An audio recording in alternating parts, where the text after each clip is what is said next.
Anand Yatkin Kreshu Bausa Kaluka Kavani Nitapurasha Purusha Shashakandamuli Tashagadara Sanideva Sabanu Jayas Tatkeli Kunja Bhavanangana Majani Shama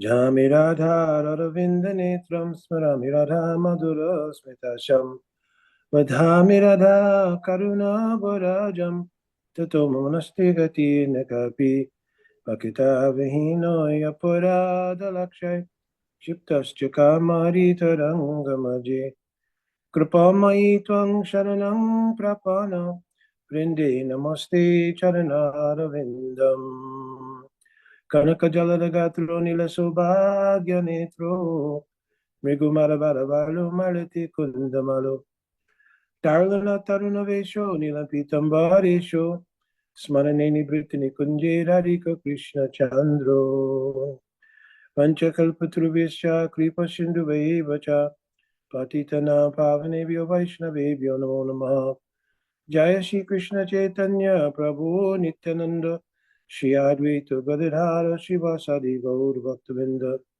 Hare Krishna Krishna Krishna Hare Hare Hare Rama Rama Rama Hare Hare. Dhanyavad Pranam devotees. So we mentioned that Sriman Mahaprabhu, he had written the Siksastakam as a bhajan parati in 8 verses early on, and his mercy was that he would give something from his own heart, mind, and hand that devotees could have in order to achieve the goal that Mahaprabhu himself brought to the world. So Mahaprabhu's descent is described, Anarpita Chirim Charat Karunavatirna Kalo, Samutpayatam Unata Ujwalarasa Swabhakti Sriyam. So this means that Chaitanya Mahaprabhu only appears once, first of all, in the 28th day or 28th cycle in one day of Lord Brahma. So that's an astronomical period of time. So when he does appear, he mercifully bestows something that he does not give even in any other lila. And that is Unata Ujwalarasa Swabhakti Sriyam. So the operative words here are Swabhakti Sriyam. So Swabhakti Sriyam means that the highest type of love that is expressed to Krishna is expressed by Srimati Radharani. That love is called Unata Ujwalarasa. So it means that love which is fully blossomed and shimmering. Mahaprabhu himself came to taste that love because Krishna himself wanted to taste the mood of Radhika. But what he distributed was Swabhakti Sriyam, the beauty of service to that mood of Radhika's love. That's the special gift that Chaitanya Mahaprabhu comes to give. So how to obtain that? Mahaprabhu also himself took the form of a devotee and performed a lila in order to demonstrate practically and through his teachings to others like our Goswamis, to Ramananda Roy and to others, to teach how to obtain this unique position of service to the love of Srimati Radhika. That position of serving the love of Srimati Radhika is called Radha Dasyam or Manjari Bhav. So Manjari Bhav means those younger girlfriends of Radhika, like Rupa Manjari, Lavanga Manjari, Vilas Manjari, Guna Manjari, etc., Raman Manjari, they are slightly younger than Srimati Radhika, and their full dedication is to Radhika and making Radhika happy through bringing her and Krishna together. That is the soul, mood, and heart of the Manjaris. That mood is the unique feature that Mahaprabhu gives when he descends to this world.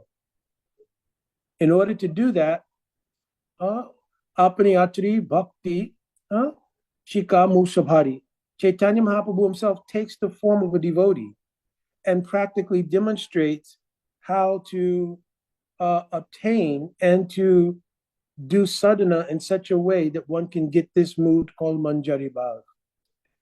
So Manjari Bhav is also very special because our entire line of all of our Goswamis coming down to our present day gurus have Manjari Swarup. In other words, their spiritual forms are as Manjaris.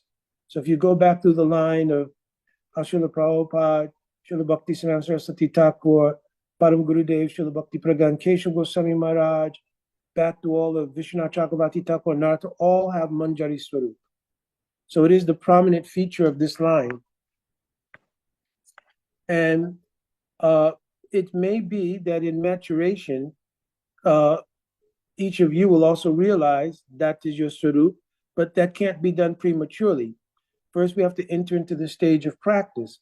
And from the stage of practice, gradually the heart and the consciousness becomes purified, and then the spiritual energy can illuminate the particular type of mood, which is sitting as like a seedling in the heart. That seedling having been planted previously by association with a sadhu, the illumination of the internal spiritual energy will illuminate that seedling, and over the course of your practice, cause it to blossom.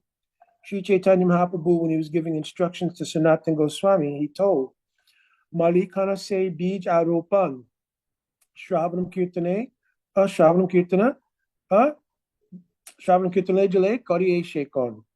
He said that you should plant the seed, because the seed is received from Guru. What is the verse? Brahmanya Brahmati Kona Bhagavan Jeev, Guru Krishna Prasade Poi Bhakti Lata Bij. So we're wandering throughout the material universes for life after life. If we are greatly fortunate, we meet the sadhu. And in meeting a sadhu, we create a relationship of guru and disciple. That sadhu then from his own heart gives the seed of bhakti. That seed of bhakti then, Mahaprabhu was saying, Malik Kanose Bijaropan. Malik means like a gardener. So become like a gardener and plant the seed, because nobody can force you to take up the process of bhakti or practice it. So that has to be a voluntary thing. So we take up the practice by planting that seed in the heart and acting according to the instructions of Guru and Sadhu and Sastra.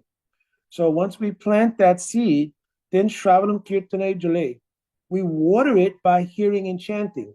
So like now we're hearing and chanting, that waters that seed.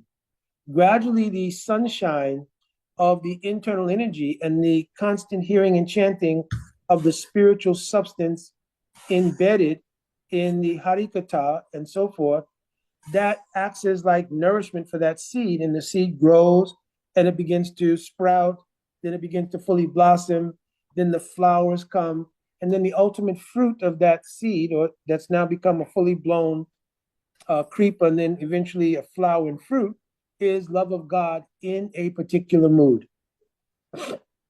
So Mahaprabhu himself was so merciful that he came and did that. Then additionally, he wrote these 8 verses to explain that the essential practice to obtain that goal is Harinam. So we went over the first verse last week. And in the second verse, I'll first describe the appropriate understanding for us as practitioners. And afterwards, I'll try, by the mercy of Gurudev and Guru Parampara, to describe Radhika's mood in the recitation of the second verse.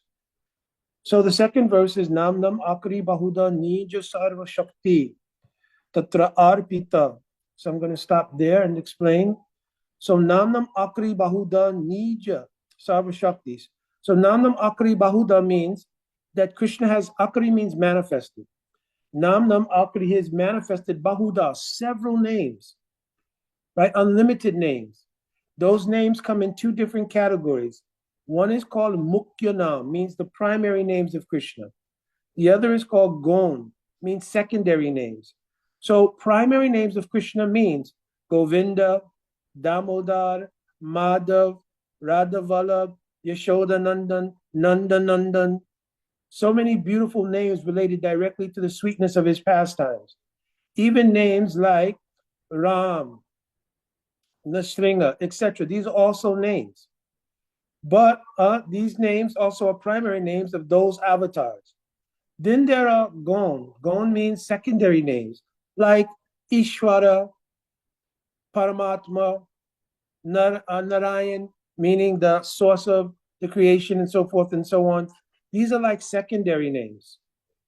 So in the primary names, Krishna's Chaitanya Mahaprabhu was mentioning Namnam Akari Bahuda Nija Sarva Shakti Tatra Arpita.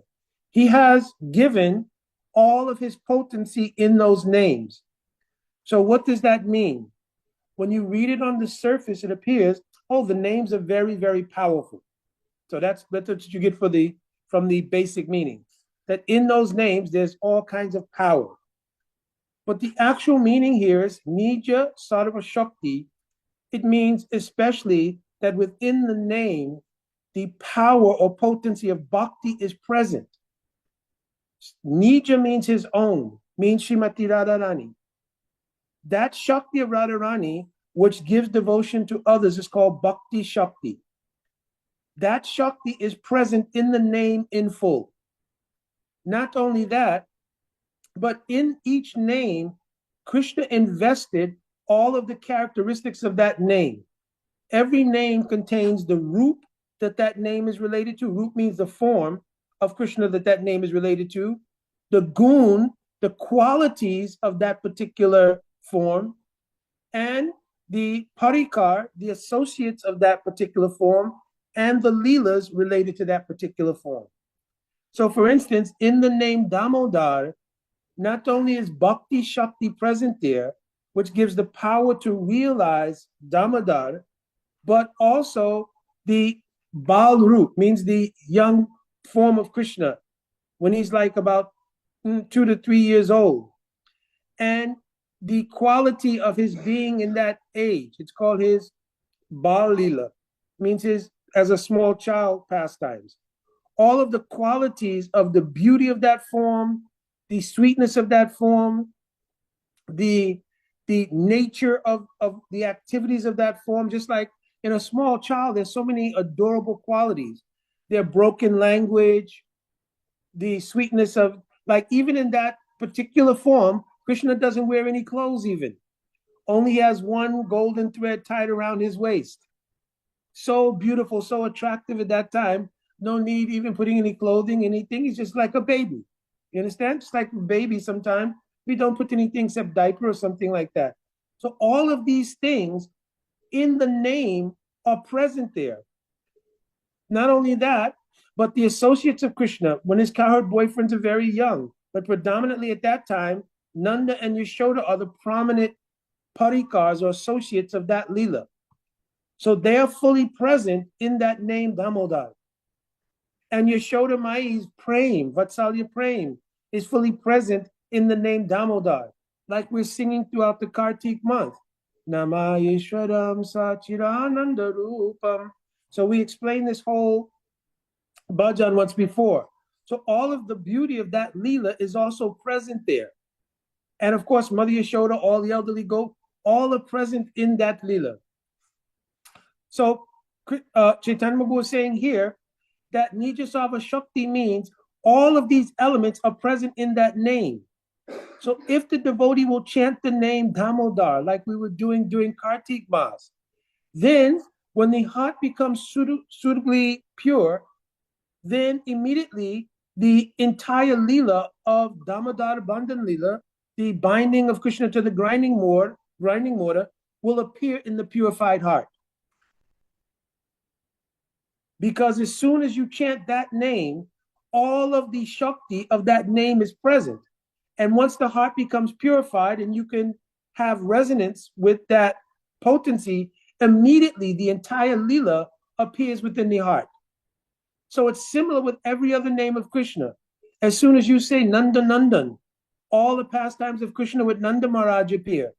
As soon as you will say Gopi Janavalabhai, then all of Krishna's pastimes with gopis, that also appears there.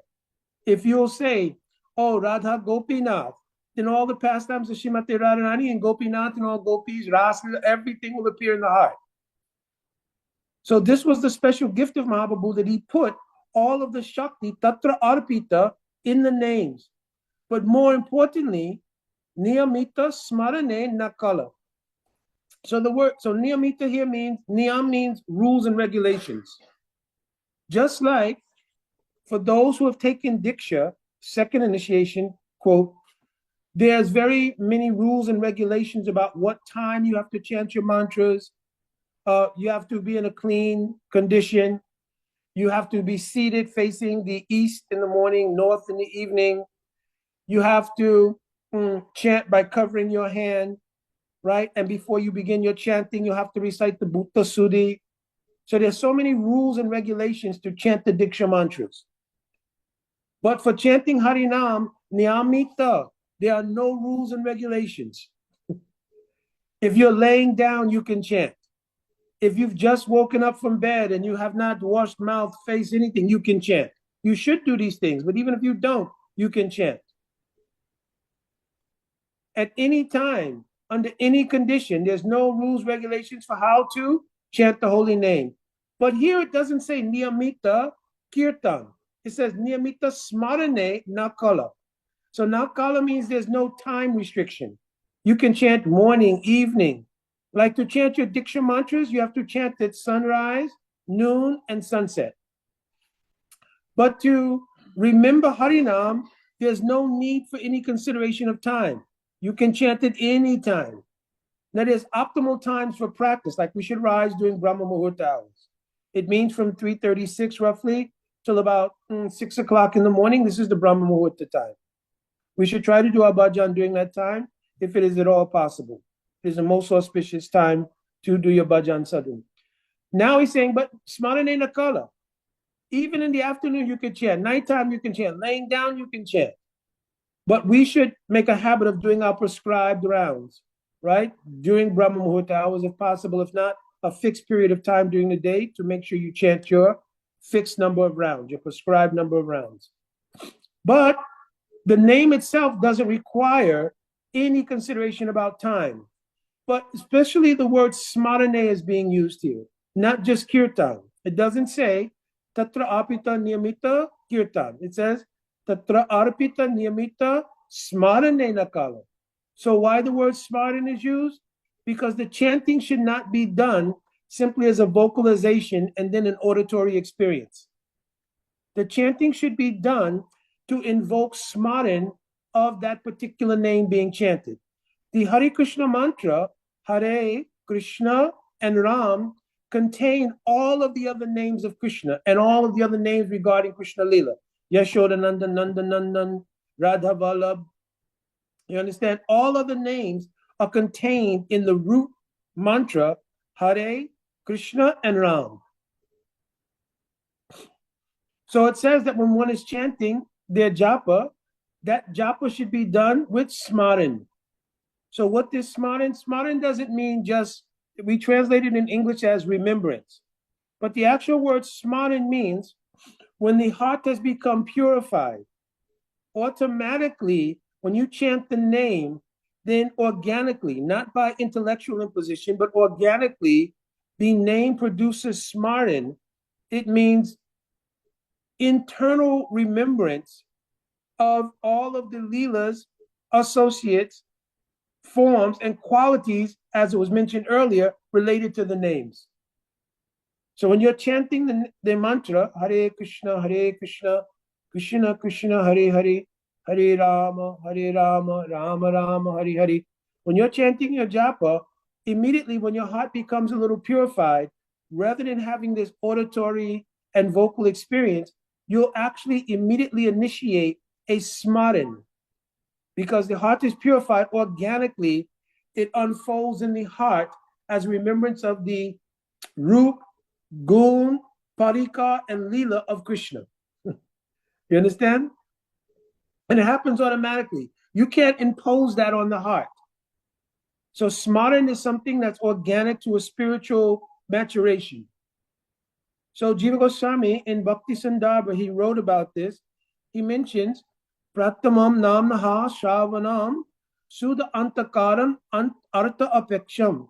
So he's saying that first, Pratama means in the beginning, we should chant and hear the name Pratamam Namnam Shravanam Sudha Antakaram, and allow the effect, the power which is in the name, to purify the Antakaran. Antakaran means the subtle body.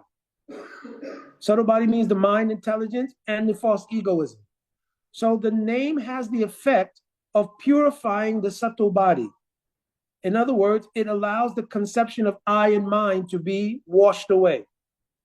That's the product of false egoism, is the idea of I and mind. It takes the mental and intellectual functions and turns them towards the service of Krishna. So this is described that the external senses, you cannot really chant the holy name even. Ataha Shri Krishna Namadi Nabhavat Grayam Indriya. So your tongue and your ears cannot accommodate hearing and chanting, because the phenomenon that's truly hearing and chanting is a spiritual phenomenon. It's not a material phenomenon.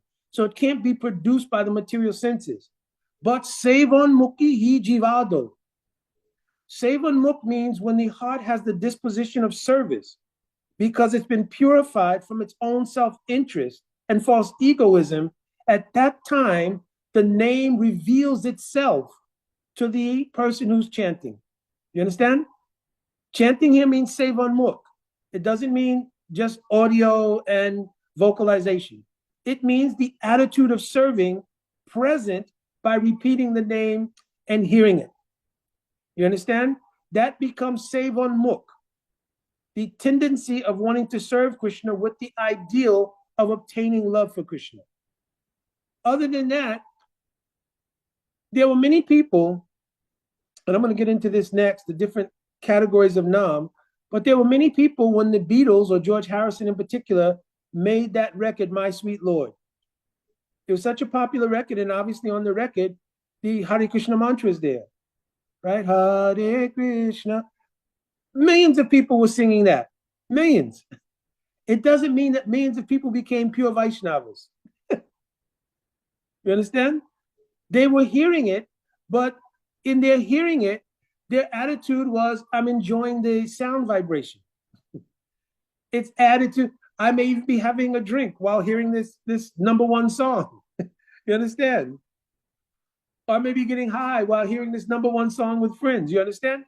So it's not just the hearing of the sound vibration, but the attitude of the desire to serve with the intention to develop the relationship of love is what reveals the actual Nam. The Roop, Gun, Lila, and Parikar is revealed by that attitude. So here it says the holy name first purifies the Antakara, means the subtle body. Then Sude cha Antakarane. Sude cha Antakarane tat udaya. What is this? Sude cha Antakarane tat udaya yogyata bhavati. Then the Antakaran, when it becomes pure, Sudecha Antakarane, Tat Udaya. Udaya means to rise, natural, like the sun naturally rises. Tat Udaya, Yogyata Bhavati. A yog means a connection between your heart and the Nam, which is different from Krishna, takes place. This is the real meaning of yoga. Yogyata Bhavati, that takes place in the heart once the Antakaran is pure. You understand? So once the subtle body has been cleansed by hearing the Nam, the vibration of Nam, then Sudecha Antakarane Tat Udaya Yogyata Bhavati. Then a connection with the Namni. Namni means the possessor of the name takes place in the consciousness. So now when you are chanting, there's an actual experience of Sri Krishna's Nam. So for instance, in the chanting of the Hare Krishna mantra, the name Radha is present in the vocative form in Sanskrit language. The vocative of Hara is Hare. So Radharani appears. Krishna means Sri Krishna appears. But they don't appear alone. They appear with all of their associates, depending on the particular mood of aspiration that you have. So if you have an aspiration to serve in conjugal mood, means in Madhurya Rasa, especially in Manjari Bhav, Radha and Krishna appear. Shri Rup Manjari appears. Your Guru Rupa Sakhi appears. Everything related to your mood of service appears. Tat Udaya Yogyata Bhavati, once the Antakaran has been purified. So that means what blocks us from having that experience is still the presence of contamination in the consciousness via the subtle body. You understand? Via the subtle body, contamination remains there. So even when we hear the holy name, then that experience doesn't come, but rather the next line says, Etadrasi tava kripa bhagavan mamapi durdavam itrisam ihajani na anuraga. So it says, the result of the antakaran not being cleansed is that even though Krishna has shown so much mercy by putting all kinds of mercy in the holy name, because he's giving that this is my gift. This was the gift of Chaitanya Mahaprabhu. Even though I'm giving it, Duradaiva means we become so unfortunate that because we're not making deep, intense efforts to purify the antakaran, that also requires mercy. But because we're not doing that, then idrisam ihajani na anuraga. Therefore, we have no attraction, deep attraction. The word anurag here doesn't mean that we're not trying to do the right thing. It means we have not yet developed. Anurag means deep rag or attachment, following in the mood of a desire for service. We've not developed that. You understand? So now anurag, I have not developed deep attachment in the wake of or following the desire for serving Krishna in a particular mood. So it also indicates clearly the absence of sambandha gyan. Sambandha gyan means I don't, like many people are chanting Hare Krishna because it's the right thing to do.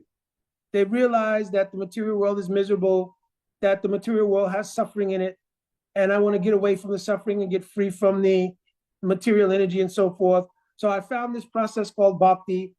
Bhakti is based on chanting Hare Krishna, so I'm also chanting Hare Krishna. And I'm hoping that by chanting this Hare Krishna, all my problems will go away. You understand? So that becomes the basis. So the deep mood to develop a loving relationship doesn't take place. Just like if two people meet and they have a sort of exploitive mentality, person thinks, well, listen, if I marry that person, they're kind of wealthy, they'll take care of me. I don't have to worry about anything, right? So rather than being predominated, the relationship being predominated by wanting to develop love for that person, there may be just an attraction on the basis of the ability of that person to help you get free from your problems, financially or otherwise. You understand? So we do the same thing in relationship to Krishna and the chanting. Many devotees are thinking, yes, I'm just chanting to get free from the suffering of the material world. So therefore, there's no real deep relationship of love that's being developed, even though we may psychologically think that's the case. But really, we're just basically chanting to get free from the material world, to get free from problems. Because I've heard that by chanting, once I pass away from this world, I'll go back to Krishna Loka and everything. There'll be a Sunday feast every day. You understand? All my problems will be gone. But the actual mood should be to develop love and a tendency for service in love to Sri Krishna with no self-interest. So by purifying the antakaran, this takes place. But because we don't do that, then durdavam idrisami hajani na anuraga. The deep rag, mood of love, in the wake of an attitude of service does not take place. So durdaivam, we become very unfortunate.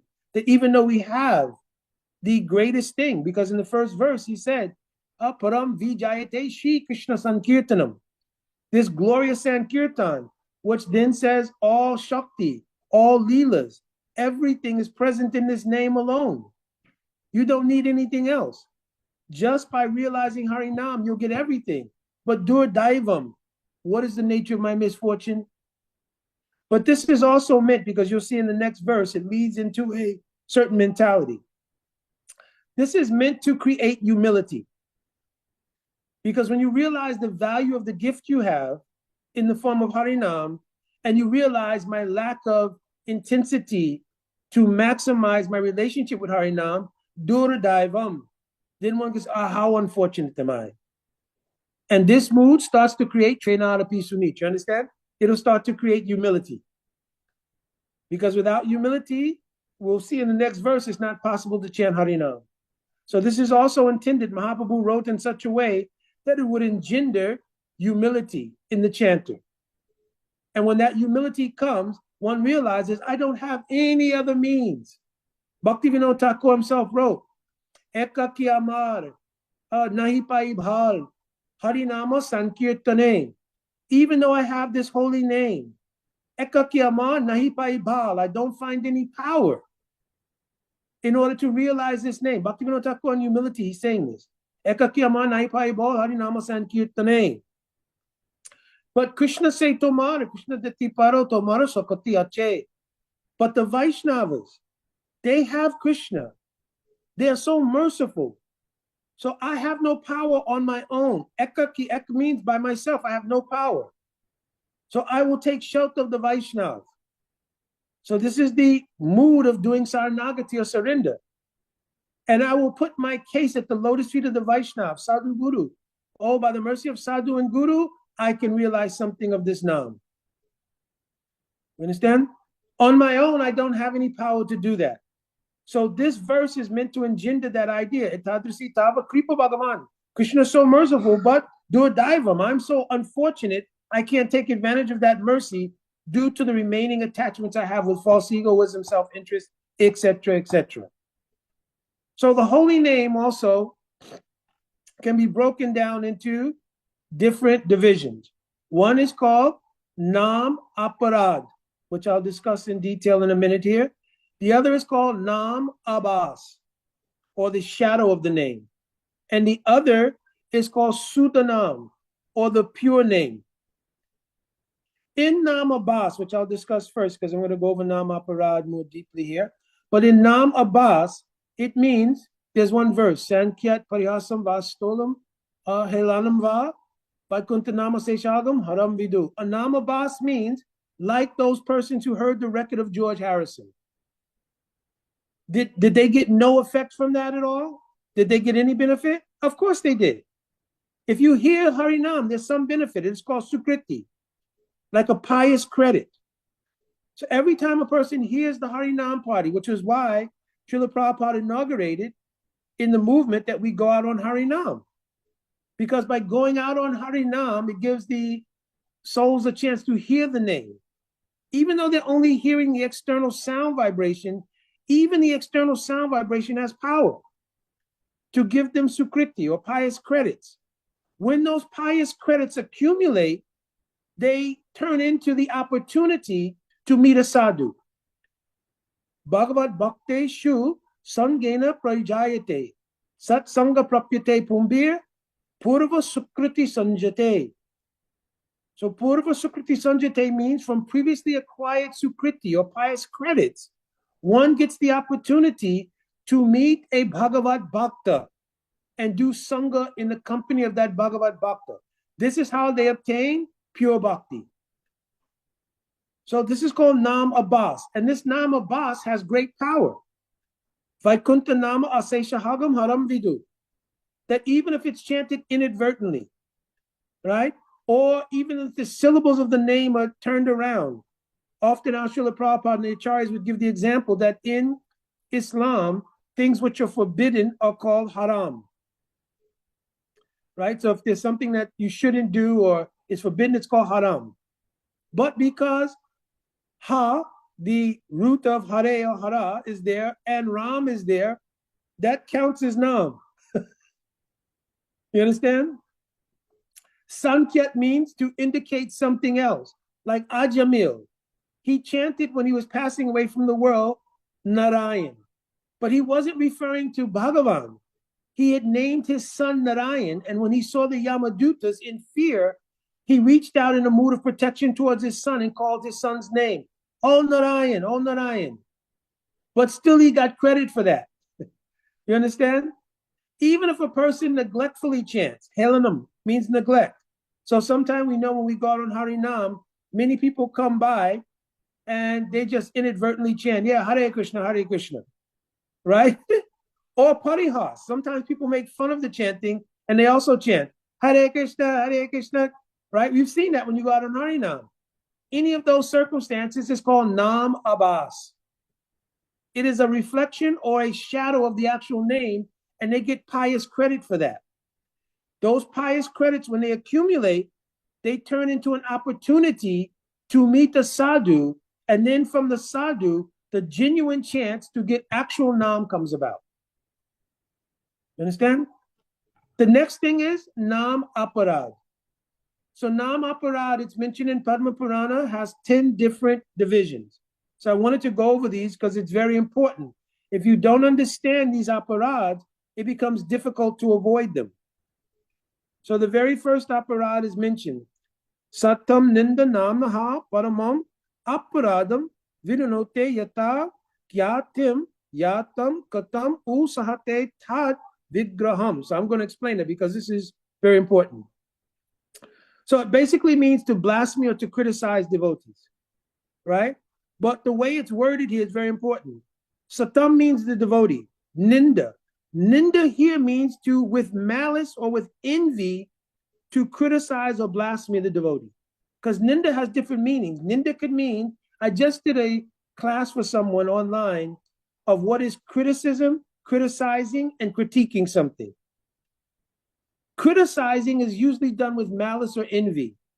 Criticism is an evaluation of the faults and virtues of a particular situation or person. And critiquing something is looking at something, the faults and virtues, with the intention to improve it. You understand? So there are three different things. Criticizing normally comes from envy or malice. Criticism can be from a neutral position of analysis of faults and virtues of something. Critiquing something actually has the intent to make it better. If you cook a meal and you critique, oh, I could have added more salt, I could have. So the intention is to make it better. You understand? So similarly, ninda has these three different applications. Ninda, when it's done with envy and malice, is aparad. Ninda, when it's done by analysis of faults and virtues, like an ishtagoshti, to help the community operate better. That is criticism, but the criticism is done from a neutral heart. Or it's critiquing things to make them better. So ninda has these three applications also. So when ninda is coming from malice or envy, then it becomes aparad. You understand? So satam ninda namnaha parama aparadam. This is the greatest kind of aparad, parama aparad. In Chaitanya Charitamrita, it's called Hattimata, the mad elephant offense. Understand? So then he says, Vinote, Vitanute means to sort of expand. So he's saying, Vidinote yata kyatim. Kyatim means what can be said? What can I think? If I've blasphemed a Vaishnav, yatam katam, how will it then be possible? Then it says ooh. The word ooh here is a expression of a sentiment. So in the Padma Purana, it's expressing the sentiment, oh my gosh, that would be like what ooh is saying. Oh my God. What possible for those who kyatim means who are glorifying Krishna, kyatim, those sadhus who are glorifying Krishna everywhere. Katam, ooh. Sahate means to tolerate. Tad vigraham. How can Krishna tolerate the blasphemy of those who are spreading his glories all over the world, those sadhus? How is it possible for the Lord's vigraha to tolerate that? So there's a very deep meaning here. The meaning is, because it's using the word vigraham, it's saying that Krishna's own form cannot, sahate means to tolerate. It means when you blaspheme a devotee or you harm a devotee, Krishna himself takes on that pain and suffering. Try to understand this. Krishna himself takes the pain and suffering. Mukunda, do you have any proof of this? In the third canto of Srimad Bhagavatam, when the four Kumaras approached Jai and Vijay, and Jai and Vijay blocked them from entering, when the Lord first appeared there at the gate of Vaikuntha, he told the four Kumaras, I myself, because of my servant's activities, I myself am also taking the punishment of your curse to some degree. Because they're attached to me. They're like my own body. So because of this offense, I'm also taking. Also, when they were beating Haridas Thakur in 22 marketplaces. Then after they could not actually kill him, they threw his body in the Ganges. And then Haridas Thakur came and he went to the Association of Mahaprabhu.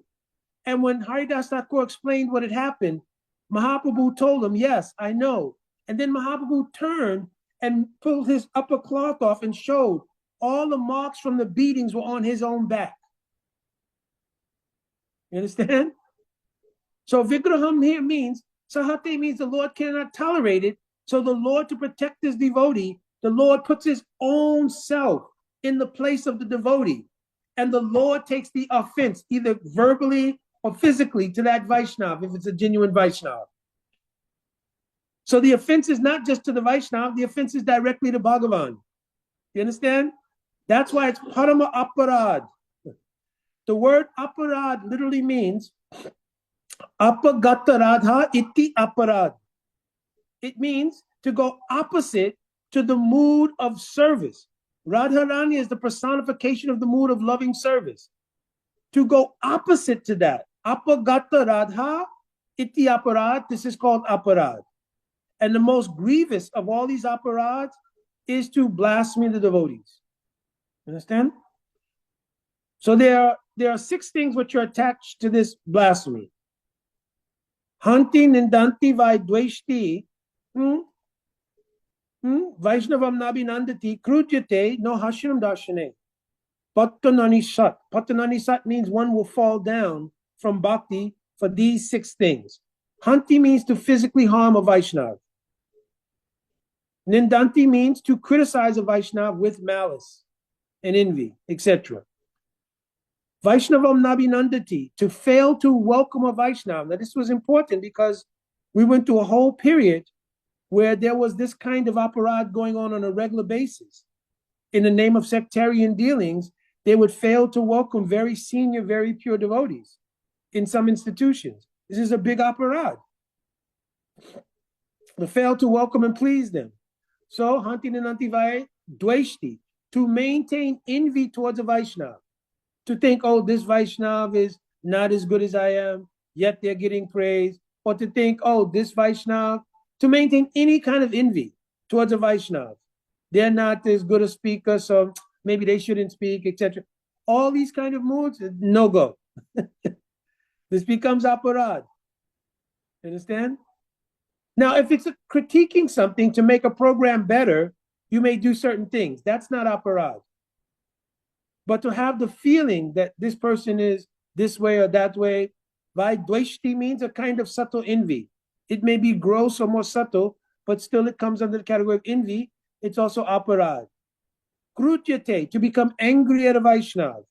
When I first lived in the ashram, 1975 or so, if any devotees just had a disagreement and raised their voices, they would immediately pay obeisances to each other and hug, out of fear that they may have committed aparad.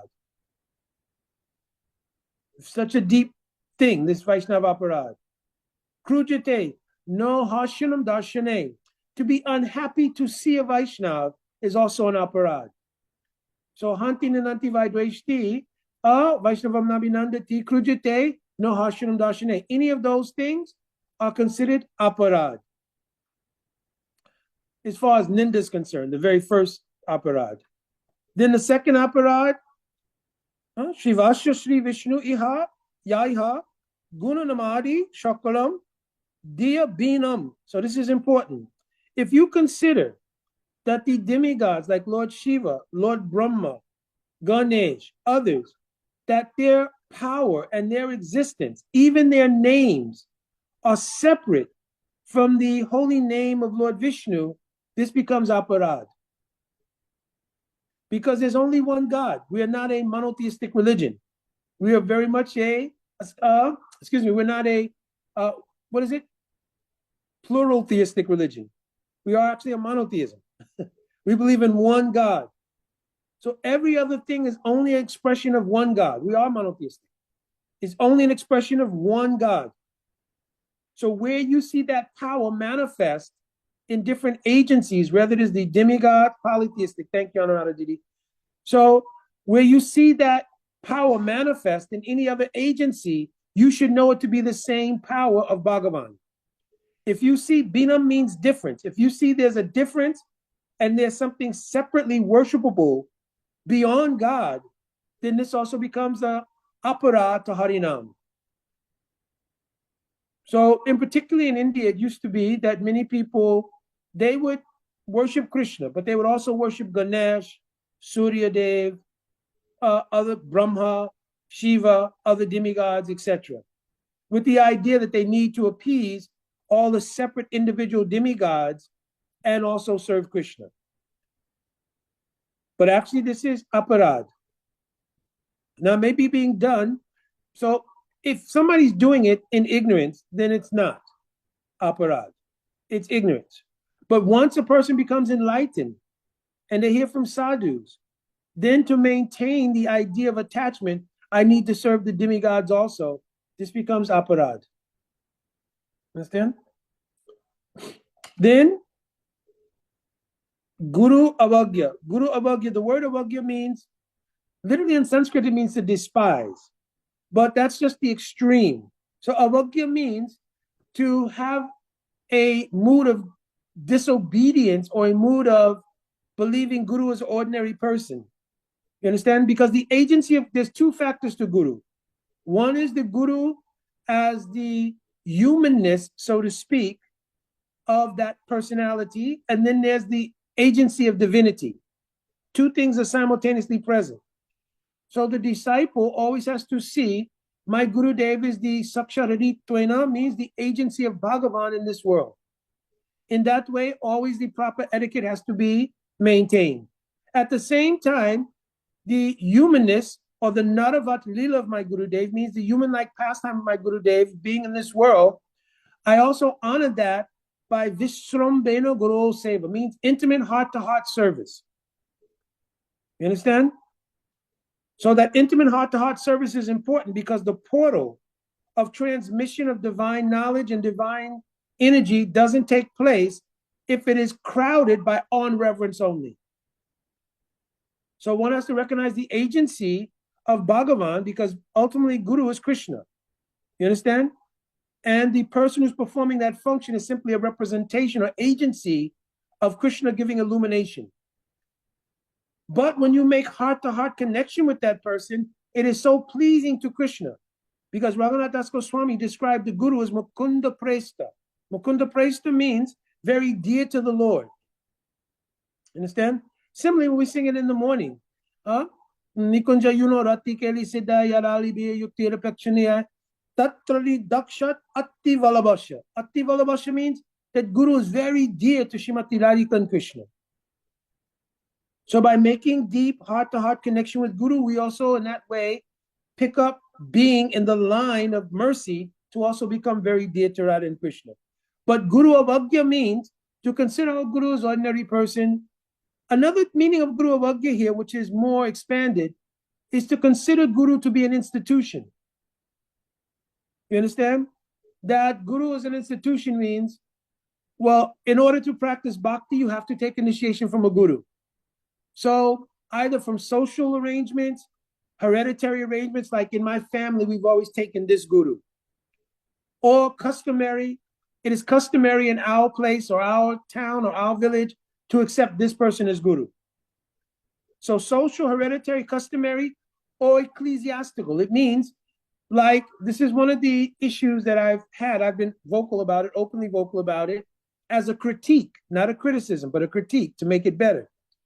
The idea of gurus being appointed by an institution and limiting the relationship of an aspirant with only certain persons is not a good thing. Because what happens then is there's an attempt to legislate the heart. You cannot legislate the heart.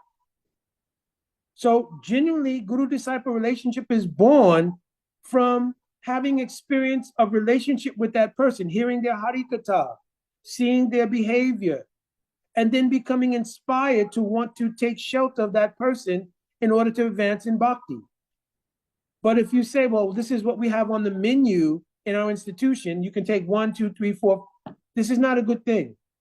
And then also what happens is that then the person performing the function of guru ends up with thousands of disciples to the point where they can't even remember the names of what disciple is whom. How will Vishrambhena Guru Seva go on? There are exceptions to this. They're called sane Patti Bhaktas. It means Al Srila Prabhupada, my Guru Padma, there's others who have a special empowerment from Krishna in order to preach so broadly, like Al Srila Prabhupada, they can take tens of thousands of disciples. You understand? And still have direct personal relationships by the feature of their empowerment from Bhagavan. Al Srila Prabhupada is directly described. Guru Agya Sirasi Dharane Shakchavesha Sarupine. He himself declared, I was directly empowered by Lord Nityananda to do this seva. You understand? He was directly empowered by Lord Nityananda, who's the overarching principle of Guru. Other than that, how many disciples did Rupa Goswami have? Jiva Goswami. How many disciples Lokanath Goswami had? Narottam Das Thakur. Now, Narottam had many disciples. You understand? So it will depend on that empowerment and mission. But to set up an institutional arrangement where you just have a certain amount of people to take initiation from, not based on your heart's inspiration, but based on the ecclesiastical arrangement, is directly been rejected by Jiva Goswami. And Al Srila Prabhupada quotes Jiva Goswami's Bhakti Sandarbha in the Chaitanya Charitamrita, Adi Lila, chapter 1, text 35 in the purport. He directly says one should not take initiation, social, customary, hereditary, or ecclesiastical considerations. You understand? So this is another form of Guru Avagya, because it tries to institutionalize the idea of Guru, and that way, even though you're not making Guru an ordinary human being, but now you're making Guru an institution. So it detracts from the reality of the heart-to-heart relationship of Guru and disciple, and it becomes more of an institutional thing. So in order to have communication with your Guru, you have to speak to the secretary, who will speak to the first secretary, who will speak to the personal assistant. This is not Guru-disciple relationship. Understand? Haribo Anuradha, question here? Hare Krishna, Dandavat Pranam Prabhuji. Mm-hmm. So when saying that, you're saying that Guru Avagya is saying that, Guru is an institution. So is also saying that Guru is like, what's the word? Like the body? I don't know what the actual terminology is, but they say that Srila Prabhupada, like the temple is his body or something of that nature. Mm-hmm. So is that... ISKCON is the body of Srila Prabhupada. I see, yes. Mm-hmm. So then, does that fall under the same category, or is that just, an expression to just, basically glorify Srila Prabhupada? No, it could be, because the idea here, meaning that it may have arisen from the Judeo-Christian idea that, the church is the body of Christ, sort of thing. So the idea that ISKCON movement is Prabhupada's own body. Now, Srila Prabhupada may have said that in regards to this mission of service to his Gurudev is non-different from himself. But when you look at it from the point of view or perspective of the institution, right, you cannot say that the material institution, right, because institutions have two features. They're material entities that are pursuing a spiritual ideal. You understand? They're material entities pursuing a spiritual ideal. Just like all the devotees in there being together, they're still individuals. So I've often told people, we are individuals practicing in a collective. We're not the collective. We're individual souls practicing in a collective of other aspirants. You understand? So it's very important to differentiate the material aspect, like the institution from a material point of view, from the heart of Srila Prabhupada, meaning the mission that was given to him by Srila Bhaktisiddhanta Saraswati Thakur and our Guru Parampara to manifest the prophecy of Mahaprabhu. That is directly Srila Prabhupada. But you cannot say, the material body and the business model of the society is Srila Prabhupada's heart, because there are definitely differences. You understand? Because every disciple is also the heart of their guru. Every guru feels each disciple is like my own heart. This is the mood of Vishrambhena Seva. So now you're telling me any wayward decisions, any wayward devotees, etc., they're all the heart of Srila Prabhupada? Cannot be. I'm not speaking that some devotee has some struggle, some difficulty. They still remain the heart of their guru, and guru still has so much mercy and love for them. But you make a decision, for instance, at the time they voted on the Siddhant regarding the jiva falling from the spiritual world. Is that Prabhupada's heart or not? You cannot say like that. If you come to the conclusion of an opposidantic idea, we fell out of the spiritual world, you cannot say because we've enshrined this as law within the institution, this is also the heart of Srila Prabhupada. That way you start to be a little bit deceptive towards the devotees, because there are many senior Prabhupada disciples, among them Srila Gogovind Maharaj, Radha Govind Maharaj, so many who didn't accept this idea. So what it means, they don't accept Srila Prabhupada?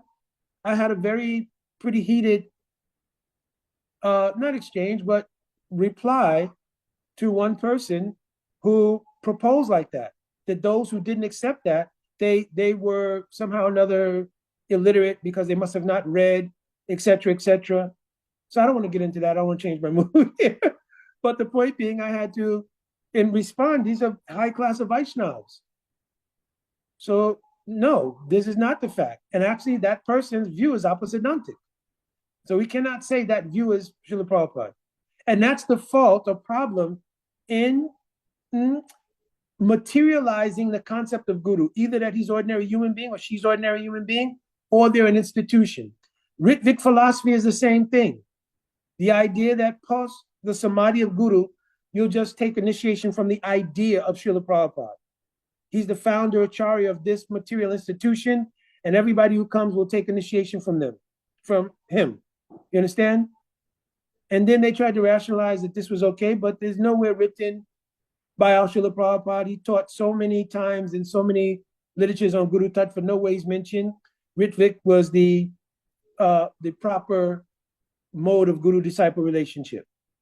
So all of those kinds of things can also be Guru Avagya. Also, Guru Avagya means Avagya means to disobey the order of the Guru. The Agya of Guru is called his order. To think, oh, my Guru is like ordinary person, so I can take this order or not take this order. It's also called Guru Avagya. All right. Shruti Sastra Nindam. To blaspheme the Sastra, to think that the Sastras are like ordinary writings. Again, I had a big debate with one academician who said that the Srimad Bhagavatam was really only 1,000-something years old, right? And he was saying, therefore, you could look at it from this perspective, from that perspective, and no. Srimad Bhagavatam is eternal. Tulya Bhagavata Krishna Vibhu Sabasrai, Pratishloke Pratyakshare Nanattakai. Srimad Bhagavatam is directly the form of Krishna. The first 2 cantos are like his 2 lotus feet. The next 2 cantos are like his thighs. The 5th canto is like his waist. This is a whole description given in Padma Puran, that Srimad Bhagavatam is directly the form of Krishna. So it is not a 1,000-year-old literary writing. You understand? And the making of this mundane ideas, this is also called Sastra Ninda. It means to blaspheme the Sastra. Or Shruti, it means the Harikatha, to blaspheme Harikatha, to think it's ordinary intellectual conversation or intellectual teaching. Not to realize Satam Prasanga Mamaviya Sambido, that in the Harikatha, Swarup Shakti is present there. It's a spiritual phenomenon. It's not a material intellectual information exchange. It's actually spiritual potency. Then, Tat Arthavado. So the 5th offense is to consider that the glories of Harinam have been exaggerated. Tat Artha means the meaning, but a theory that actually it's excessive to say, for instance, that Harinam, even the Abbas of Harinam, can remove all sins. And that a person doesn't have to do any kind of ritualistic process to become purified. Just simply chant Harinam and all sins will be removed. So some will argue, well, this is a kind of exaggeration. To think like that is also offense to Harinam. Because Mahaprabhu is directly saying, Nam Namakri Bauddha, Nija Sava Shakti, all powers in this Nam. So if Krishna's own form is in this Nam, what to speak of the power to remove sins? Krishna's own form, pastimes, everything is in this Nam. So it's mentioned that even Nama Bas, Vaikuntha Nama Asesha Agam Haram Vidu. Asesh Agam means unlimited sins. Haram Vidu, they're all destroyed even by Nama Bas. You understand? The sixth offense, Harinamni Kalpanam. So if you try to then also make up meaning, so one is to minimize the potency of Harinam and to think that its glories are exaggeration. The other is to give false material exaggerations regarding Harinam that come from your imagination. You understand? So this is the sixth one. Shri Harinamini Kalpana. Another meaning here is to believe that what the glories of Harinam that have been spoken about Harinam, to think they're just imagination and not to understand the reality of them. To think, oh, this is imagination. How can Krishna's own form be in a name? This is just a sound. So you're saying Krishna's form is in this sound. But Sastra is telling, Nama Chintamani Krishna's Chaitanya Rasa Vigraha, Punasaro Nityamukto, Abhinatvam Nama Namnyo. The word Abhinatvam means there's no difference between the person, form, gun, qualities, Krishna, and the name. So somebody may think, well, this is kind of imagination. Because when you say the name, I don't see Krishna. Not realizing that your eyes have to become purified. Premanjana Charita Bhakti Vilochanena. When your eyes have prem, you'll see Krishna when you recite the name. But Krishna is not obliged to just appear to us. Even when his name is chanted, he's not obliged to just appear because that name may not be Sudanam or pure name. It may be contaminated by your conceptions, your apparats, so many different things. So Naham Prakasa Savasha Yogmaya Samamrita. Krishna can remain hidden and only reveal himself to those whose pure intentions in the Nam are manifest. This seventh one is also very, very important. Nam no bala jasya hi papa buddhi na vidyate tasya yamai hi shuddhi. It means to, since I've understood now that Harinam can remove unlimited sins, therefore I won't worry about the fact that I'm committing sins because I can just chant and remove them. You understand? So if I make a program that when I commit sin, I'll go back and chant, and I maintain a consciousness that this is a workable ideal, that whenever I commit sins, I'll just chant and get rid of the sin and I'll be good. So it says here, Nam no bala jasya papa buddhi. So the mentality, buddhi means having the mentality that I'll cheat the system by always being able to take shelter of Harinam when I commit sins. This attitude is aparad to Harinam. If a person inadvertently has some struggle and some sinful activity is committed, certainly Harinam will remove that sin. But if there's intellectual calculation to exploit Harinam, and you cannot cheat Krishna, you can't say maybe I could do it and he won't know it. You cannot cheat Krishna. You understand? So if your mentality is that I'll commit sins, but because I'm chanting, those sins are erased, this is an aparad to holy name. Number 8, Dhamma Vratta Tyaga Huadi Kama Shubhakriya Samyam Api Pramadaha. So if you think that the chanting is like other ritualistic spiritual activities, like there are some people who have a whole myriad of different spiritual things that they do. They get up and they first, say an affirmation. Then the next thing is they take sage and they smudge themselves. Then after that, they do something else. Then they sit down, maybe they'll chant one round of Hare Krishna. And then they'll get up and then they'll, do concentration on a pyramid. All kinds of different things. But the point being, if you believe that Harinam, the chanting of Harinam, is one of many kind of ritualistic activities that you can do for your own personal benefit, then this becomes aparad to Harinam. In other words, the effectiveness of Harinam has to be realized as Harinam being non-different from Radha and Krishna, and myself having a sambandha, a relationship with Nam. You understand? If there's no real relationship with Nam, just like many years ago I mentioned, there was one devotee who used to chant the holy name, but he would sit up against the wall. He would sit with his face very close to a wall like this.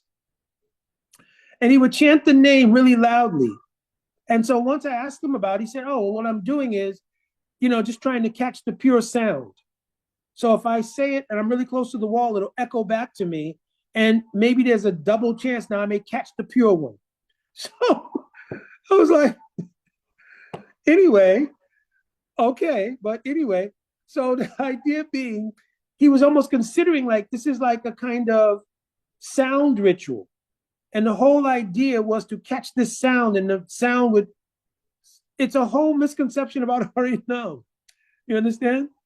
So to believe Harinam is another ritualistic activity rather than the actual relationship of the soul with Bhagavan and development of love, if you don't have this perspective and you consider not, even for those devotees who are not like that, but who have joined the ashram, they're living in the ashram, they're chanting every day, or they've just taken to the process of Krishna consciousness, they're chanting every day, but they consider this is my ritual. I recite prayers, then I chant Harinam, then I chant my Diksha mantras, then I worship. If this is done as a ritual every day, it's the same aparad. The practice of bhakti has to be a living experience of love. When the husband cooks for the wife, a wife cooks for the husband, that's not a ritual. Even though it may be performed every day, it's not a ritual. It's an act within the consciousness of love for the husband for the wife, or wife for the husband, or mother and father for the children. You understand? It's not a ritual. It's done every day. And even sometimes it seems like it's on automatic pilot, right? But still the basis of that activity is imbued with the consciousness of the relationship with that person. So when the activities of bhakti, hearing, chanting, worshiping the deity, become dismissed from some sambandha, relation with Bhagavan, it becomes ritualistic. And Rupa Goswami mentioned niyama agraha. Niyama agraha means one, either not to follow rules and regulations at all, or to follow the niyam or rules and regulations ritualistically. Both things are not good for bhakti. Number 9, ashradane vimukhe api ashrinvati yas cha upadesha shiv nam aparadaha. So upadesh means to give instructions. So to give instructions, ashradane means those who are not faithful. They have no faith in Harinam, have no faith in sadhus. Vimuk, they're interested in material life. To try to give them upadesh or instructions, to get them to ashrinvati means to hear about the internal instructions. This means the rahasya of Nam, means the secrets of Harinam and the glories of Harinam. This Shiva Nam means the auspiciousness, the deep auspicious nature of Nam. Then this is an aparad. So similarly in the Bible, to cast the pearls before swine, phenomena. To let people hear Harinam, there's no aparad. Even if they're materialistic, etc., no harm. But to try to explain the glory of Hari being Radha, Krishna being Krishna, their Ashtaka Lila Lila being manifest, these things should not be explained to those who are Ashradane and Vimuk. First, Ado Shraddha, there should be faith in Guru, Sadhu, Harinam. There should be faith in these things. Ado Shraddha, then Tata Sadhu Sangha. There should be this progression. Then Bhajana Kriya. Once they start performing bhajan under guidance of a sadhu, then you can start to gradually reveal the rahasya and the mahima, means the glories and the mysteries of Nam. But to ordinary persons who are no faith and they're still interested in material life, then the glories, the intimate glories of Harinam should not be explained.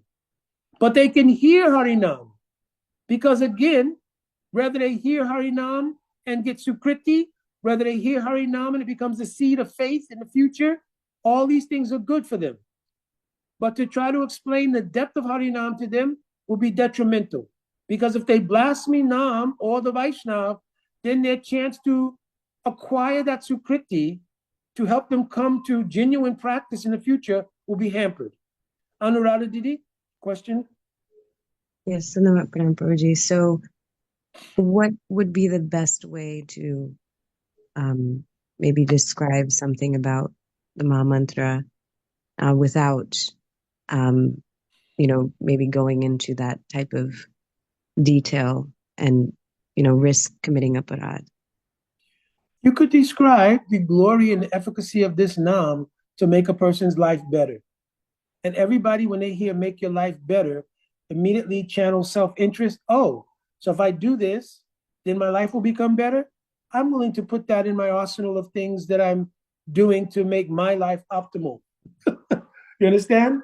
So they may not have deep faith in Nam as a mode of service or any understanding of the Nam and the possessor of the name being the same or any of the glories, etc. But they have the idea by doing this, I'll have a favorable outcome in my life. So all of those things can be expressed. Al Srila Prabhupada keyed in on the fact that people were suffering in the material world, birth, old age, disease, and death. And then by taking up the chanting of this mantra, it helps one to realize the soul, which is immortal. So all these level things can be discussed. Okay? But to discuss the Rahasya of Nam and the glory of the inner meanings of Nam, that should be reserved for those who have developed faith, have come under the guidance of a sadhu, and have taken up the process of bhajan. All right, last one. Shrutvapi namna mahatmyam ya priti nararito dhamma aham mamadi paramo namni shoapi aparad krit. So it is also doing directly aparad. So it's interesting here. Shoapi aparada krit. Krit means to do something. So it is doing aparad to shrutvapi namna mahatmyam, to hear about the glory of Harinam, all the things we've been discussing about Harinam, to hear this mahima and mahatmya of Harinam, ya priti rahito means, and not to develop love and affection. If you're hearing these things, but you're not developing any love and affection, and rather, damnaha aham mamadi. The adi means the primary thing in your life is aham mameti, I and mine. So if your own self-interest is still prominent, even after hearing the glories of Nam, then the performance of the Nam with this mentality is still doing aparad. You get it? To perform hearing and chanting about the glories of the name. At the same time, not to do so with the intention to develop priti means love, but rather to create a mood of doing it in order aham mameti. Aham mama adi is expressed here, but adi means putting yourself first, right? This is also doing aparad. Now, this is a very interesting point because many devotees, after they come to the process of bhakti, they are still operating from the mode that I took up this practice of Krishna consciousness to get freedom and liberation from pain and suffering in the material world. So then what happens to their chanting? Their chanting becomes dominated by a subtle self-interest of liberating themselves so they become salvationists. By chanting this mantra, I will realize Krishna and I'll realize my soul and become free from all suffering. That's why if you continuously hear Hari Katha about not being the body, about suffering in the material world, about how fortunate you are that you're now chanting the holy name, that you've come into the practice of bhakti, but you don't hear about the glory of love of God, the glory of the associates of God and how they love God. If you don't hear these things, then you'll become a salvationist. You'll desire liberation. And you'll go on chanting, you'll hear the Hari Katha, but you'll think this is all window dressing for the essential fact that I'm going to become free from any more birth and death in the material world and suffering in the material environment.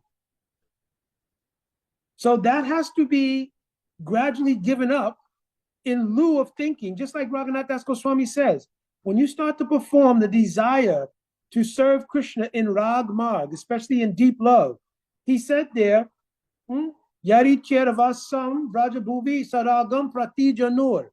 You have to even give up the idea that even if I have to take birth after birth, I don't mind.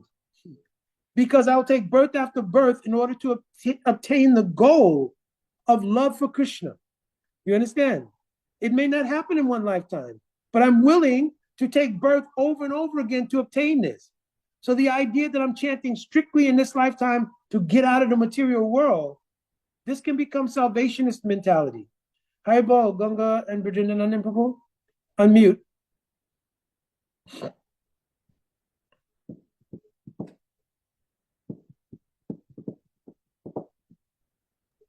There you go. Yeah, Andy Baldry. As I was trying to raise my hand, I was trying to find where to raise my hand, and in doing so, I forgot what I was going to say. I'll get right back with you. All right. It was a lot of information. All right. So we don't want to become salvationists.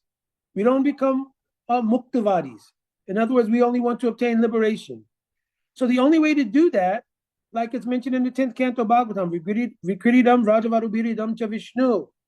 Sharanvito anu shanu yadvanayat yaha.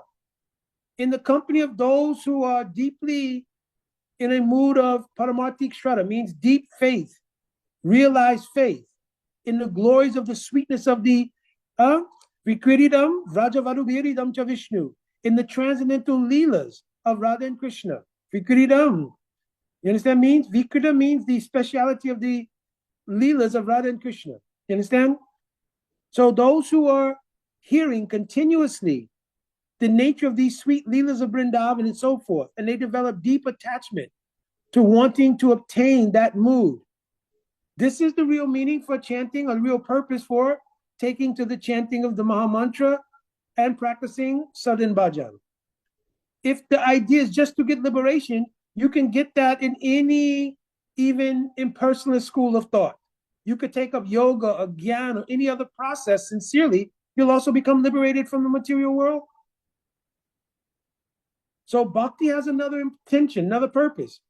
We read the purpose of bhakti, anya abhilasita sunyam, jnana kamadi navritam, to have no other desire, not even a desire for liberation, but only anukulyena Krishna anusilanam, that everything should only be for Krishna's anukul seva, means favorable service to Krishna. This is the purpose of bhakti. So this last operet says, if you hear these things, shrutva means you hear it, api, although you're hearing it, namna mahatmyam, the beauty and the glory of these names, ya pratirahito, but you don't develop an attitude of wanting love, but rather, dhamnaha aham mamadi, you still remain immersed in self-interest, paramonamni sho api aparadakrit, then your chanting of the name is still invested with aparad. So these are the 10 offenses to the holy name, and it's when we're able to recognize and try to practice in such a way to avoid these 10 offenses that the fruit of our chanting and our practice really starts to mature. So you have to think about them. I don't know, maybe I'll try to put them in the Bhakti Intensive. I'll try to copy them and put the 10 offenses in the Bhakti Intensive. And you can get a chance to look at them and so forth and so on, and practice in such a way as to try to avoid these 10 offenses. So let me see, I think by time we're getting a little bit late, so I may have to finish the rest of this particular verse, like the description of Radhika's mood in relation to the verse next week. Right? But any questions or any comments about what we've gone through so far? We went through, first of all, understanding that all of Krishna's power means that the Roop, Gun, Parika, and Leela are in the name, and the name is not different from Radha and Krishna. So their eightfold pastimes throughout the day is also present there. Nija Sarva Shakti, all the power and everything related to Krishna is in the name. And there's no hard and fast rules regarding doing smaran and I brought up the fact that the word smaran, and let me, right as I'm saying smaran, which means remembrance, let me go to Virginia Nandan right now. Thank you for the. All right. I will try to remember where I was also. Go ahead. If you're chanting and you're For liberation. for liberation, Mm-hmm. but you're thinking because of what you read, and you're thinking that you're going to enter Vaikuntha and you're going to Krishna Loka, Mm-hmm. but yet that's not the reality of the fact. So, and liberation takes you where into the Brahma Yodi? No. If you're Okay. chanting and you have the desire for liberation in Vaikuntha, there are 4 kinds of liberation: Samipya, Sarupya, Salokya, and Sarshti. So you can obtain liberation in Vaikuntha. Also, you can have that aspiration to obtain liberation in Vaikuntha. But Rupa Goswami has said this is not the highest class of devotion. It is called Shukya Aishwarya. What is it? Shukya Aishwarya Uttara Bhakti. Shukya Aishwarya Uttara Bhakti. It means it's bhakti that's covered with the intention to go to Vaikuntha for your happiness. You understand? Yes. But if you genuinely practice bhakti, Krishna will also reward you. Yes, you can come to Vaikuntha. You can even go to Vrindavan like that. Shukya Aishwarya Uttara Bhakti and Prem Seva Aishwarya Uttara Bhakti is also there. It means I want to go to Vrindavan and I want to love Krishna so I can be happy. Self-interest is still there, isn't it? Yeah. Self-interest is still there. Yes. But it's like Kubja. Did Kubja have self-interest? Who? Kubja was the hunchback lady in Dwarka who wanted to have intimate. No. Yes. Oh, She had self-interest. yes, she did. Yeah. Her self-interest was she wanted to be with Krishna. Her saving grace was she only wanted Krishna, no one else. So her love is called Sadharani Rati. It means it's ordinary. Its only glory is that it's in relation to Krishna. But did Krishna fulfill her desire? Yes. But our Goswami says, but this is not pure devotion. Right. You understand? Yes. What about the queens in Dwarka? Their love is called Samanjasarati because they're happy that Krishna is my husband. And I have 10 sons and a daughter by Krishna. And I live in one palace with Krishna. You understand? So they have deep love for Krishna, but also all these other things, the factors in their happiness. Right. What of the gopis? Atma sukhe dukhe gopiyo na karere vichar. They have no conception of self-interest. Their only desire is to please Krishna. To make Krishna happy, yeah. He's not their husband. You understand? They don't even get the benefit of being a wife and being treated like a wife. Nothing. That's why Krishna says, I cannot repay you. Napare ham nirvaja samyajam. Swaswadu kritam vibhuru yasyapiva. Yamabajan dujaya. Geha shrinkala samvischa. Yatat paryatu sadhuna. So the last line means, may your love itself be your reward. Now Mahaprabhu, tasting that love, is offering it to us. You can serve this love. There's no greater gift than this. You understand? Very deep. Thank you so much. So smaran. Now I'm going to remember. So it says in the verse, niyamita smarane. So here it doesn't say chanting. I brought up this fact. I'm summarizing now. Because smaran means, smaran has different categories. So you do smaran. Dharan means when you are remembering, you concentrate on the meanings. Smaran, dharan. Dharan means concentration. Dharana leads to dhyan. It means leads to meditation. That's when you take away your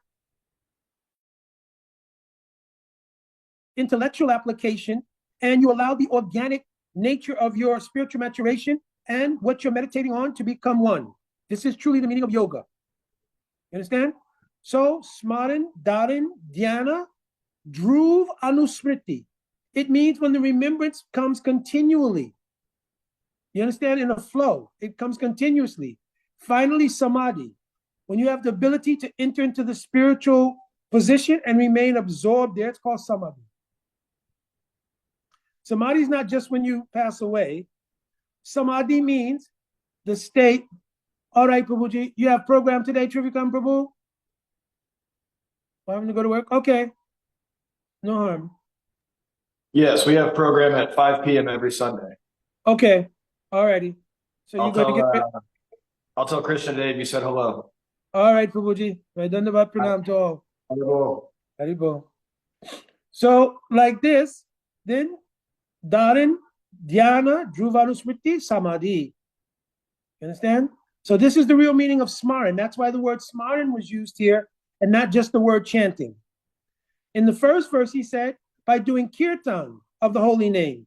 But now in the second one, he's saying, hold on one second here. But now in the second verse, he's saying, Tatra arpita niyamita smaranena kala. That in this smaran, there's no rule, regulation, anything. You can become completely absorbed in that kram I just talked about, that progression. Smaran, dharan, dhyan, dhruvanusmriti, samadhi. You understand? So that's why the word smaran is being used here.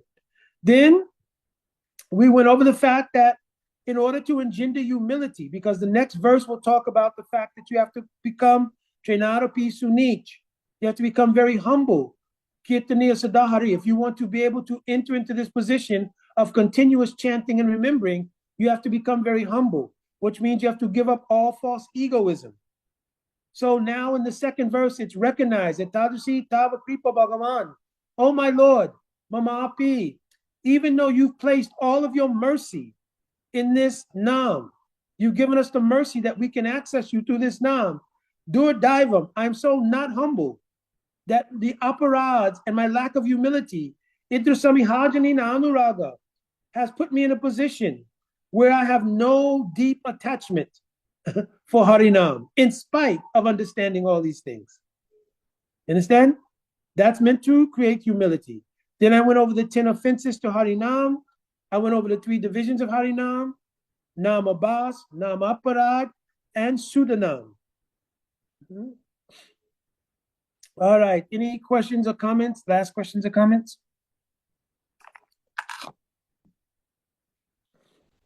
So in our next meeting, we'll go over the deep meaning of this verse before we go into Trenarapi Sunich. Like that. Prabhuji, Hare Krishna Dharpada. Hari Bol Vinayji. Hari Bol Prabhuji. When we said Dhruv Smriti, is it because Dhruv was fixed in his Smriti? That's why Dhruv is called Dhruv Smriti, or? No, actually vice versa. In Sanskrit, the word Dhruva means determination or fixed. So Dhruva Anu Smriti. Dhruva Anu Smriti means becoming fixed or steady in a continuous stream of Smriti means remembrance. Mm-hmm. That's not done by our effort. It arises from the dhyan. What happens is that when we begin doing smaran, we are remembering the Harikatha that we heard from Gurudev, and we are associating it directly with the Rup, Gun, Parika, and Lila that's present in Nam. So when those two things come together, it gives rise to Dharan. Dharan means concentration. So all external things, they start to fade away, and I can concentrate on Nam, Rup, Gun, Parika, and Lila in relation to my Sambandha Gyan and the Harikatha of the Lila. When that happens, that turns into a meditation. In the meditation, in Sambandha Gyan, I'm also seeing from my position in relation to Radha and Krishna, how this Leela is related to me. Then when there's the input organically in bhakti maturation of that dhyan, and I'm situating myself in relation to that Leela, right? And it doesn't happen by our effort, it happens by bhakti shakti. Then that turns into Dhruv Anusmriti. In other words, there is a fixedness now to the flow of the smaran that's arising from the Nam. You understand? Because smaran is produced by Nam. So now a continuum of remembrance, unbroken, right, takes place. This is also like Mantramaya Upasan and Swarasiki Upasan. You understand? Mantramaya Upasan means I'm meditating on a particular scene, like Divyat Vrindavanaranya Kalpadrumara, etc. You understand? Now, that would be like Dhyan. Then Dhruv Anusmriti. the unfoldment of how Radha and Krishna came to save a Kunj, what Leela took place, that Radhika's in Man, why Krishna is begging her, and now Radhika is sitting on the couch with Krishna, which means her man is almost broken because she's displaying Kila Kinchit Bhav in that pose, and Krishna is begging. You understand? So like this is called Dhruvanusmriti. And then when we enter into that position where we're participating in the Leela, everything, it's in the Samadhi, because Samadhi is not just in the passing away. Samadhi means the consciousness becomes fixed in that position. So this is related to Seva Sarika Rupena Siddha Rupena Chatri. It means in my spiritual form, which I've realized, I'm now participating in that Leela. So I'm in Samadhi. You understand? My position is fixed. Yes, it's fixed in that position, and only some Udipan can bring me out. Like when Mahaprabhu, he jumped in the ocean. When Swarup Damodar and others brought Mahaprabhu out, they yelled Hare Krishna in his ear. And then Mahaprabhu woke up. So where was he? He was in Samadhi. So when they called Hare Krishna, he came to external consciousness. It is called Bahir Dasya. Our Srila Prabhupada, he was chanting Jaya Radha Madhava before giving class in Atlanta. So Jaya Radha Madhava. And then Srila Prabhupada went into trance, because the chanting of those names, again invested with all these potencies, Prabhupada was thinking, our Srila Prabhupada was thinking, Jaya Radha Madhava Kunja Bihari. Prabhupada then went into, by the Udipan, stimulus of that line, he went into the Nikunja Seva of Radha Madhav. You understand? So he could not externally now communicate. Devotees didn't know what was happening. Then later on, devotees began chanting, because nobody knew what to do. Is Prabhupada having stroke? What's going on? Everybody just chant, Hare Krishna. Prabhupada came back to external consciousness. Then he told the devotees to continue, just keep chanting. You understand? Haribo. Dandavat. Dandavat. Haribo. Good day. Haribo. Yeah, there was a mantra Prabhupada used to chant during morning, during class in the morning. And Narayanan Namaskritcha Naram Jaivam Narotamam Devam Sarasvati Vyasam Tato Jayam Yadirayet. Where can I find that? It's in the first canto of Srimad Bhagavatam. I believe it's in the second chapter. I'll look it up and I'll send you it. Oh, but I'm sorry. That verse is giving glorification to the lineage of Srimad Bhagavatam. I found the second part of it. It was in where you just said first canto, chapter 2, text 18. But that first part was not there. Yeah, it must come in a different place. I'll find it. Yeah, different place. Yeah, I can't find it. Yeah, then Nasta Prayeshu Abhadreshu, that verse is also there. And it's saying by hearing the Bhagavatam, almost to nil, all of our Abhadra means like anarthas and everything will practically be destroyed. And the reason it says that is because ultimately the full destruction will come at the time of Bhav going into Prem, and that happens only by the creep of Bhagavan. So it says by the Bhagavatam's study and our bhajan sadhan, it will come to the point where everything is almost destroyed to nil. Then when we receive the creep of Bhagavan, it will be completely destroyed. I can't, that mantra 20, 30 years ago, I heard it and it's stuck in my brain and I can't get rid of it. And I say it every morning. And it's very nice. Yeah, we should recite before Bhagavatam. Yeah. Like Lalita pulled it up. It is the second chapter. 1, 2, 4. You got it, Virginia Nandan? Yeah. 1, 2, 4. Yep. That's that mantra. Yep. Narayana Namaskrityam Naram Chaiva Narotam. 1, 2, 4. Okay. And where? Yep. First canto. Second chapter, verse 4. Verse 4. Okay. Okay. Thank you so much. Hare Krishna. Then the prayers you hear a lot, like my Guru Dev used to recite, Yam Pravajantam Anupe Tamape Krityam. This verse is Sutta Goswami's pranam mantra to Shukadev Goswami, because his guru was Shukadev Goswami. Before he recited Bhagavatam to the sages, he recited his pranam mantras to his Gurudev. So Yam Prabhajantam Rupetam Apeti Kritam Daipayano Vikat. So this is his pranam mantra to Shukadev Goswami. Also Yaswa Anubhavam Akila Shruti Saramekam. This is the second part of the pranam mantra of Sutta Goswami for Shukadev Goswami. Okay.